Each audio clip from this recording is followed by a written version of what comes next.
Hey Hell Let Loose fans, Update 17, the first major update of 2025 for the game, will soon be upon us. In this video, I'll go through all the juicy details about Update 17 which have just been published by Team 17.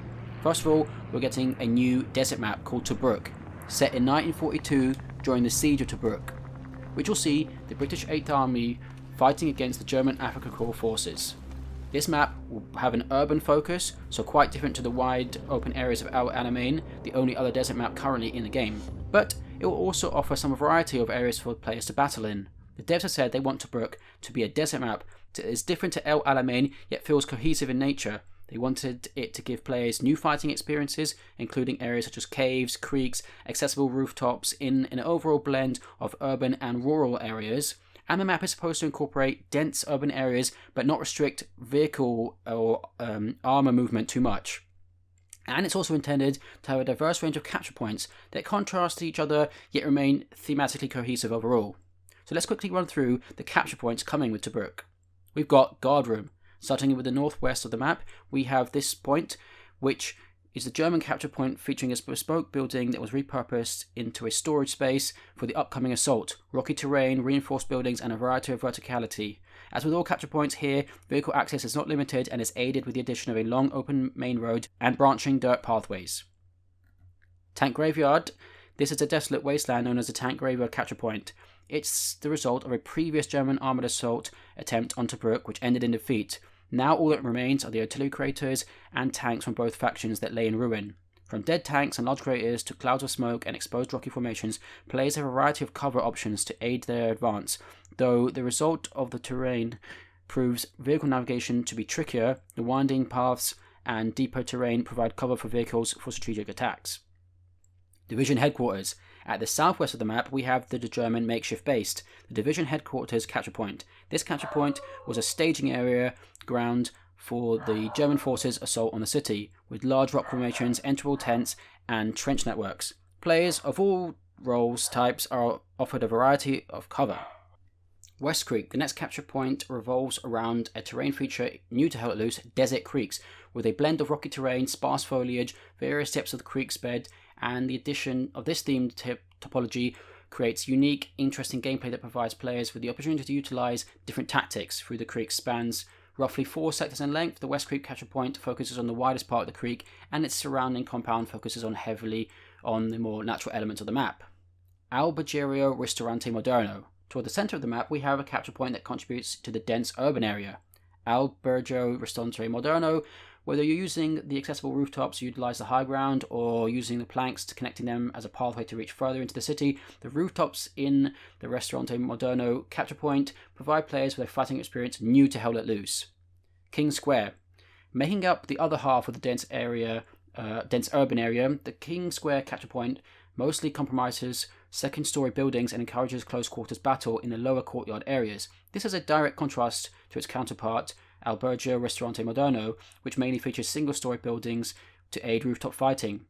We have not limited vehicle access in these areas, but instead have provided many roads, alleys to account for all playstyles. So whether you're infantry on foot or armor, this area caters to all playstyles.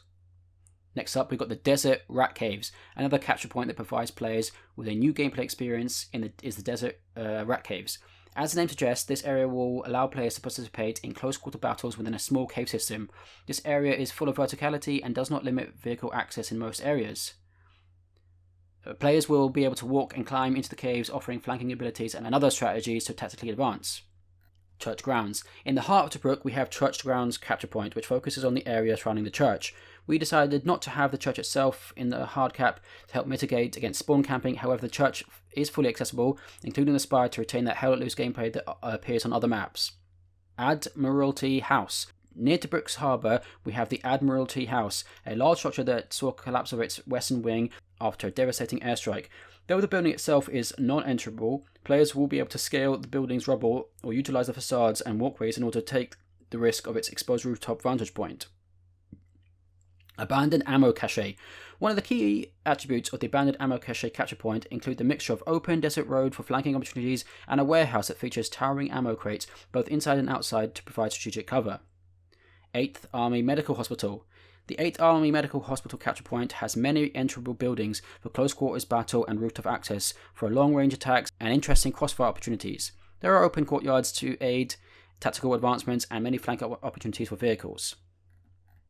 Supply dump. This capture point provides a lot of verticality with 4 large 2-story apartment buildings. Though the apartments are non-enterable, the apartment walkways are accessible with stairs to the 2nd story too.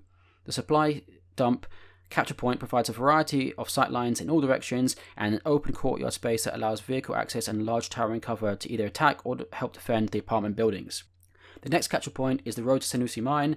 This area features a long open desert road and plenty of verticality from the watchtower, large sand mounds, sand dunes, rock formations and tunnels. The capture point it tells a story of the British Army who would load supplies onto minecarts and transport them through the tricky desert landscape with relative ease and speed. Makeshift aid station. The makeshift aid station capture point provides a variety of tactical advantages with the tents and the wide open approach for vehicular assaults. The road networks and dirt track paths also offer players flanking opportunities. Cargo warehouse. The cargo warehouse capture point features long enterable warehouses that allow for close quarters combat and also vehicle access. There are also off-road opportunities and a variety of areas that provide flanking opportunities. Another change coming with update 17 are that player-built structures will now have varying degrees of durability. These are categorized as light, medium, and heavy. Upgrading structures like bunkers or barricades will increase their durability. So bunkers tier 1 are considered light, bunker tier 2 is considered medium, and bunker tier 3 is considered heavy. Likewise, barricade tier 1 is light, barricade tier 2 is medium, and barricade tier 3 is also considered medium. Hedgehogs are medium, Belgian gates are medium, and barbed wire is medium. The interesting thing with this is that precision strikes from commanders will now have the ability to destroy anything that is a light or medium structure, giving commanders a better tool, or another tool rather, to break through tough enemy defenses. Another area that the team has been working on is around the weather system. The technical art team has collaborated closely with the programming team to improve the weathering system originally developed for the last map we got, Elsinborn Ridge and Purple Heart Lane, and this updated system introduces greater flexibility and adds an extra layer of randomness to the weather patterns. In the previous version, the weather would cycle through various intensities at predictable intervals, e.g. every 2 to 5 minutes, always ending in an extreme setting before cycling back down. The new system alters this behavior, making it less predictable when an extreme weather event will occur. As part of their plan to expand the dynamic weather system, they are now able to introduce sandstorms to Tobruk. Tobruk sandstorms will have 4 distinct modes, beginning with a light flurry of dust and sand particles escalating to a full-blown sandstorm, making visibility quite hard. The extreme setting reduces visibility, creating intense dust clouds and particles around the player. These moments offer players an additional layer of dynamic cover, and with the updated system, the occurrence and duration of these events are now less predictable. Another big change coming with update 17 is, of course, the Flamethrower buff. Flamethrowers now deal more damage to trucks and can now destroy the following items: resource nodes, supply and ammo crates, supply and ammo drops, and forward positions. Those are the spawn points in the skirmish game mode, as flamethrowers can already kill outposts and garrisons in warfare or offensive game modes. And on top of all that, we're getting new desert cosmetics.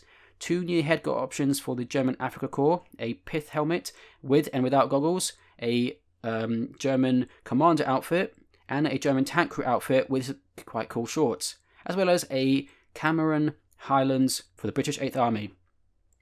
That's all for the update 17 news so far. Thanks for watching. Please subscribe to the channel to see gameplay from this week's Tobruk map playtest if you're interested in that.